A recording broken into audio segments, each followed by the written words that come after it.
Hi guys, Moo here once again. Getting a lot of little emails and personal messages about my recent tutorial I did on adding sound, or more particularly sound effects to bits of footage, live footage or stuff you've created. And people are rather taken by the little kind of text intro thing I was working on to demonstrate that.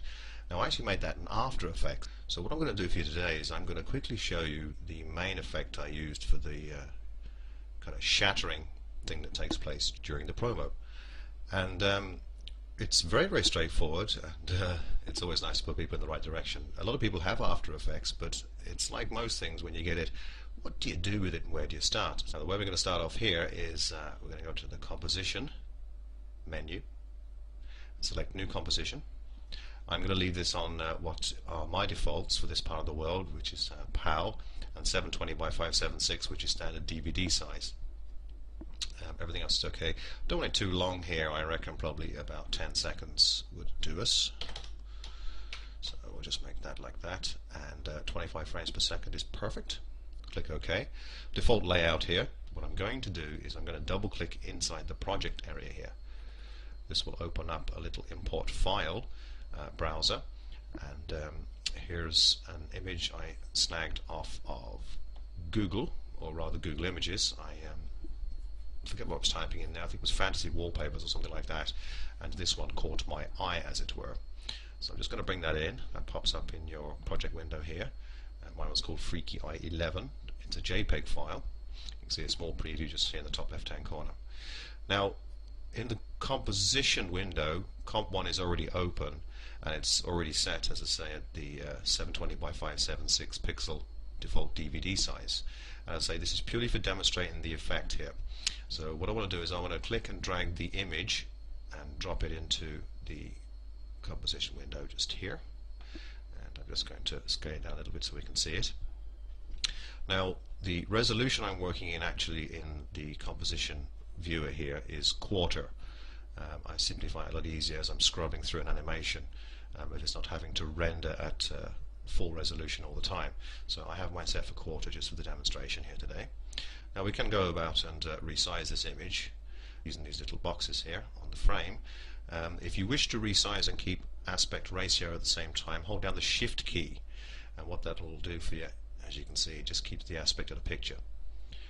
If I let go of the Shift key and then move the frame around, I can actually do some weird things with it, and that is a little bit scary, has to be said. So I'm just going to make it just slightly larger than the comp there. There we go. Now the next thing I need is the shatter effect. And the quite big question is, how do we find it? Over here on the standard workspace, I've got a little tab called Effects and Presets. And the easiest thing to do is, what I find, if I find I want to do an effect on something, an image or a piece of footage or something like that, or a sound for example, and what I will do is I'll think of some words that might describe what I want to do. Now what I want to do here is I want to shatter this image, so I thought, why not type in shatter, and there it is. It pops up under simulation, and all you have to do is click and drag this effect over this image. It'll snap to the center by default and let go. Now don't panic, something weird appears to have happened. Well, in fact, two things. First off, there's a strange kind of brick wall sitting here with a big circular thing with spokes at it, a bit like a wheel. And over here in the Effect Controls panel, I have the effect here, and this little twirly arrow is open to show me all the settings for this particular effect. Now, just so we're not all panicking, if we head straight for the View entry here, at the moment it's showing wireframe, and all these are the various forces that are going to be applied during the effect. If I click and hold and then move up to rendered, ta-da, our picture is back. The effect is sitting there on top of the image, it's just I can't see it at the moment.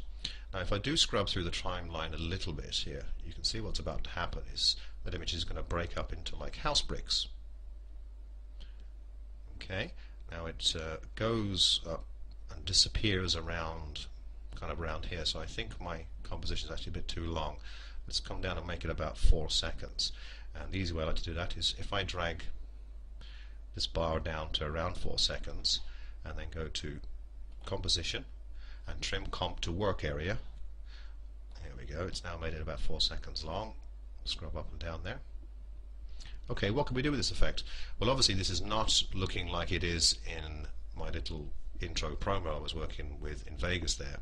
But you can do some things with it. And the first thing is to twirl down the shape setting here, and under the first entry pattern I've got a whole number of presets in here. What I used in the intro was actually glass. The default glass looks like this, got little bits of triangle, and to me they're looking a bit uniform size wise. It kind of breaks from the middle and kind of spins out towards the camera and then starts to drop down like that. So there's a couple of things wrong with that for me, which is the pieces are not thick enough, they're not dropping quickly enough, they're far too big, and they're a bit too uniform looking. So how do we fix that? Well, first off, I'm going to hit the repetitions entry just here.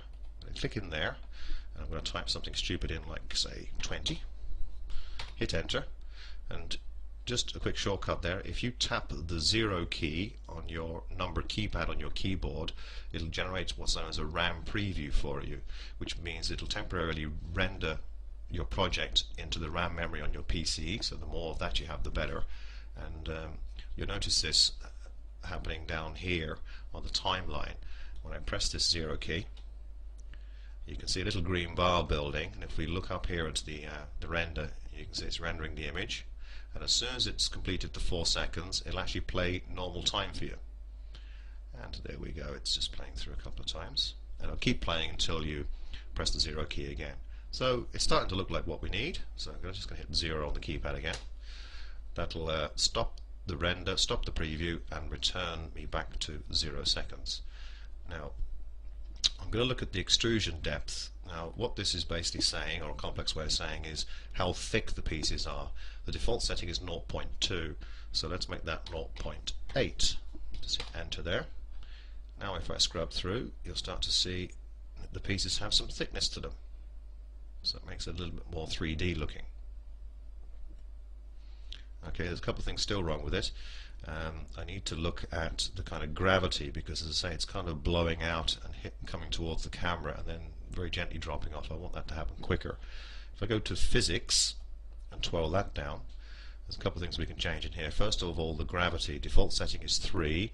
Let's make that 6. Hit enter. Let's do a quick RAM preview of that. Now that seems to be exploding and dropping off just under the 2-second mark, which is a bit better. Okay, and what we're going to look at now is the viscosity. So I'm going to change from 0.1 as a default to 0.6. Hit enter. Quick look at that.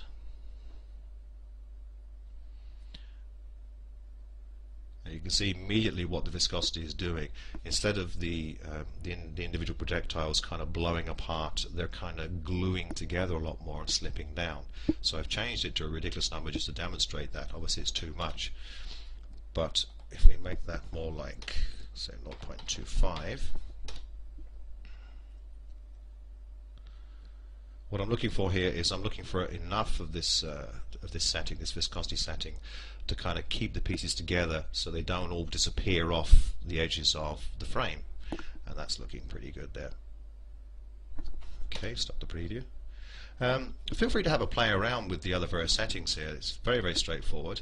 The effect will work on still image or video footage. Bear in mind, on moving images like video footage, it'll take a lot longer to render for your final result, but very, very well put together effect. Lots of options to play with. Every time you play with it, you come up with something different, but it works very well because it's got this built-in glass effect here, so it just begs for a kind of a breaking glass sound effect. That's how I made it, so have some fun with that, and I'll be back with a short tutorial sometime in the near future. Thanks, guys.